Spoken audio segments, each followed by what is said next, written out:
So where does Florida turn after Billy Napier? That is the big question. And let's kind of diagnose some of the symptoms as well. For Napier in Florida, it seems like they did almost everything correct outside of win football games. And what I mean by that is over the last 3 cycles, recruiting wise, Florida had a top 13 class. Now, you can argue in this day and age that it needs to be even higher than that. It needs to be in the top 10, maybe even closer to the top 5.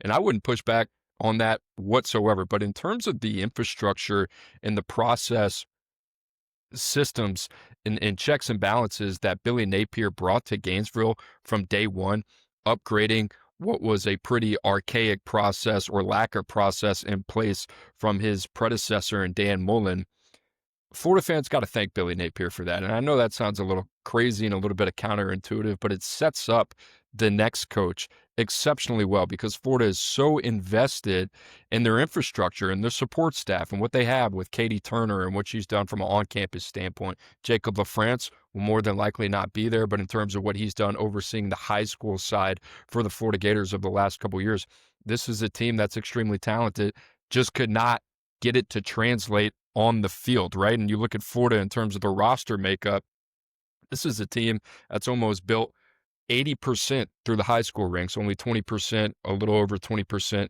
via the transfer portal. So this was a process-driven agenda for Billy Napier. And I think that's where this thing kind of went awry, right? It was, okay, we're going to build the foundation. We're going to recruit through the high school ranks. But the level of urgency and win now that a place like Florida requires didn't match up with Billy Napier's timeline, especially when you showed some promise last year with a young DJ Lagway beating LSU, beating Ole Miss, both at home, being able to climb to an 8-5 season. All the expectations coming into this year, dead and gone after losing to South Florida in week 2. So Billy Napier out along with a hefty buyout for the Florida Gators. So where could they turn next? And this is really interesting, right? In terms of the names that are being thrown around, you're already reading it already on message boards out there.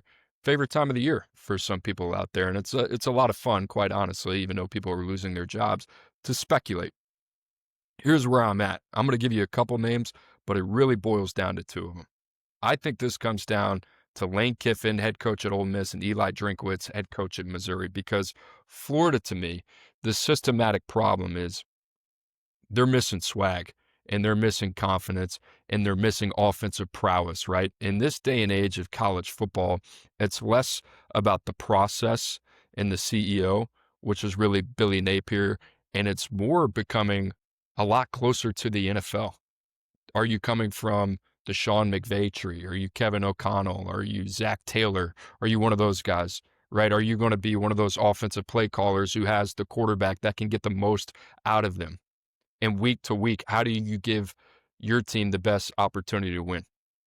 And that's not to say that we won't see losses like Alabama losing to Florida State in week 1 occur. That will happen in college football.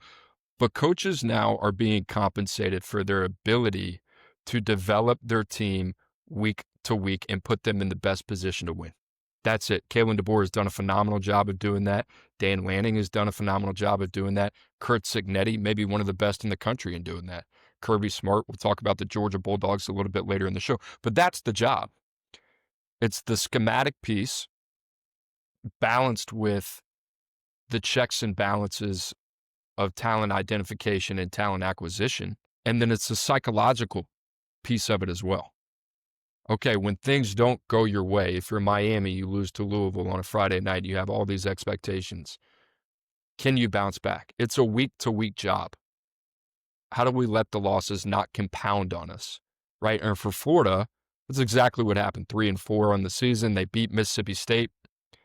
Great play by Mike Burrow to get him out of that game. That could have been another very difficult loss for Billy Napier. But my point is, in terms of what teams are looking for now, I think it used to be, can this guy recruit? Can he build relationships? Is this the type of guy that we want representing our program? And what we'll see in the future of college football is shifting towards, does he have an offensive identity? Can he get the most of my roster right now? And what does it look like year to year that he can sell to potential recruits and players in the transfer portal? So let's break it down. Lane Kiffin, to me, turned down Auburn last year, or so it's said. That one was enticing. We heard the whole story about how his daughter got involved, wanted to keep him at Ole Miss. Jimmy Sexton, the big power broker, the biggest agent in all of college football, if you don't know him, works at CAA, former agent of Nick Saban. This is the guy who makes the money moves, right? He's arguably one of the more powerful people in all of college football. I think Lane has his eyes set on Florida. I think this is a job that he's circled for quite some time. And if you look at it and take a step back and say, okay, what are the cases for staying at Ole Miss? What are the cases for staying at Florida? Let's talk about Ole Miss first. One, he's built up Ole Miss into a program that's one of the most respectable programs in the country. He's done a phenomenal job via the transfer portal. If you were to look at Ole Miss and how they are broken down from a roster composition standpoint, almost 55% of their roster is via the transfer portal. That's hefty. That is hefty. That is year to year. Okay. So now it is living in the world of, I got to go to the portal in free agency every single year. And they've gone out, they've done a phenomenal job. That's where Trinidad Chambliss has come from. That's where majority of their offensive line has come from. That's where the majority of their receiving core has come from. It's where the majority of their defense has come from. The issue with that is not the money part, but that's a moving target and a very difficult target to consistently hit year in and year out. So for Ole Miss, I think the fact that Lane has kind of billed himself as the portal king, they've done unbelievable scouting. You go back to Matt Lindsay, who was the general manager there, to Austin Thomas, who's now the GM at LSU, to now Billy Glasscock, who came over from Texas. They haven't skipped a beat. And that's a lot of credit to Lane, his coaching staff, as well, as they've had a lot of coaching turnover on both sides of the ball. But Ole Miss has now become a destination school for kids looking for another opportunity to maximize their ability before they go to the NFL. I think Ole Miss, could be wrong here, had 8 players drafted last year. All 8 were transfer portal players. That's insane. So that's the way they live there at Ole Miss, and Lane's doing that better than anybody. Second part of that, it's a cush job. His daughter is there. He is in the second part of his coaching career where he has seemed to learn from a lot of the mistakes that he made when he was younger. He has greater perspective. There's all that other stuff out there, him doing hot yoga every morning and kind of keep himself sane and centered. But can Lane Kiffin win a championship at Ole Miss? That is the question. Another difficult loss for Lane Kiffin and Ole Miss. On the road, scoring their first 5 possessions against Georgia and Kirby Smart. And you're looking at Ole Miss, you're like, this is the year. Get outscored 17-0 in the fourth quarter, lose that game. And to me, I look at that game and I say, is that foreshadowing with Lane moving on? Maybe it is. Because does Ole Miss have the depth to go toe-to-toe against Georgia for 60 minutes, especially on either side of the line of scrimmage? And Georgia's got the depth, especially in their front seven. They're one of the most talented front sevens in the country. I know it hasn't looked like a Georgia traditional defense, especially with what Lane and Trinidad Chambliss did to him last week. But my point is, if you're Lane and you're looking at recruiting the state of Mississippi, recruiting almost primarily out of the transfer portal, and then you look at Florida, who Billy Napier, it wasn't really a talent question, built his team up almost 80% out of the high school ranks. And Florida and Texas, year to year, are going to go back and forth on the most prospects drafted in the NFL. Not to mention you have that whole Southeast region. Georgia as well, one of the top 4 states in terms of producing NFL talent. And this always comes down to belief. Like, do I believe I'm a national championship winning head coach? I believe Lane Kiffin believes that in his heart of hearts. Does he believe truly that he can win a national championship at Ole Miss? I don't know. I think that's probably what keeps him up at night. I think that he thinks if he went to Florida at this point of his career, knowing what he knows, understanding the landscape, everything that he's been through, everything that he's learned, I believe that he feels Florida would give him the best chance at winning a national championship. And Billy Napier did him some favors. That place is ready to go. From a resource standpoint, they are ready to go. They are primed. And Lane always makes those comments talking about, LSU paid the highest dollar for those two DBs, A.J. Halsey, Mansour Delane. I think he's tired of being outbid it.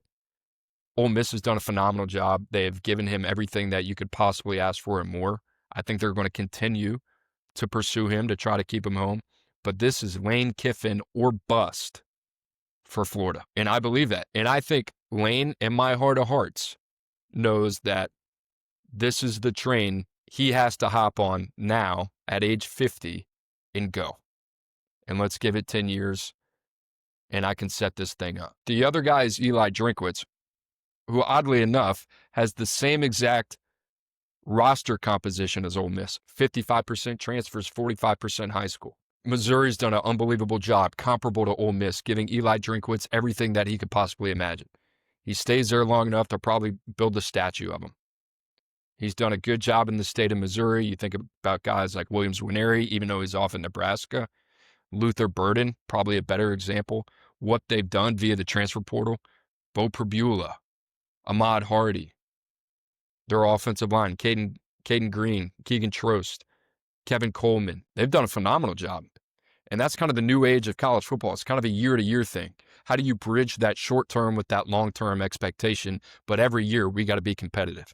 Billy was too long-term. Lane might be too short-term for his comfort. Florida says, let's mix and match here. I like it. We can give you the best of both worlds. And I wonder if Eli's thinking the same thing. Eli's got swag. Eli's got confidence. He left after 1 year at Appalachian State, went to Missouri and said, F it, let's go. Took him a little while. Now they got it going. Guys got bravado.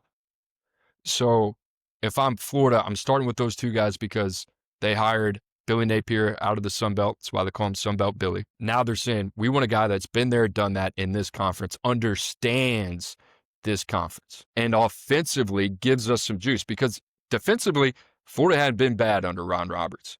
Front seven, they look pretty good. They look exactly the way that Lane Kiffin or Eli Drinkwitz would want them to look like. Now, that being said, Drink's done a really good job with his front seven in Missouri. Zion Young, Damon Wilson, they got pass rushers. But if I'm Florida, that's where it starts. That's pretty much where it ends. Other names out there, Marcus Freeman, Notre Dame.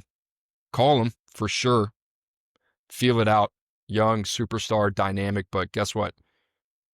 One game away from winning the national championship last year at Notre Dame. And it's about path too, right? At Notre Dame, it sets up well. You want to be in the meat grinder of the SEC? I think not. Dan Lanning, call him. Not sure he picks up. Other guys, Brent Key, Rhett Lashley out of the ACC, Kenny Dillingham out of the Big 12. Clark Lee, more of a process guy. Process works at a place like Vandy. Process at Florida, I don't know. G5 representation, John Summerall, got the chest.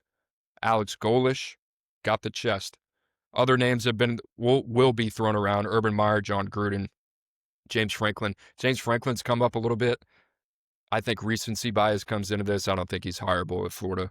Jed Fish, another guy, an alumni of Florida. I think Jed Fish got some legit stuff to him. But why don't you stay somewhere more than 24 months? Why don't you show me that you're capable of like building it out and taking a team to the CFP? It's like ADD in terms of job jumping. And I've been there before. Trust me, I was one of those guys. I was always chasing the next thing. If I could go back, be a little bit more timely, a little bit more conservative with it.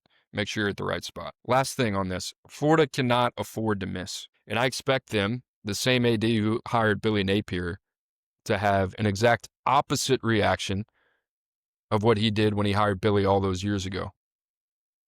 Go get me a proven winner in this conference. So like I said, I think that is Lane, or I think that is Drink, and I think, quite honestly, it's Lane Kiffin at the end of the day, and I think Lane's going to take it. That's my gut.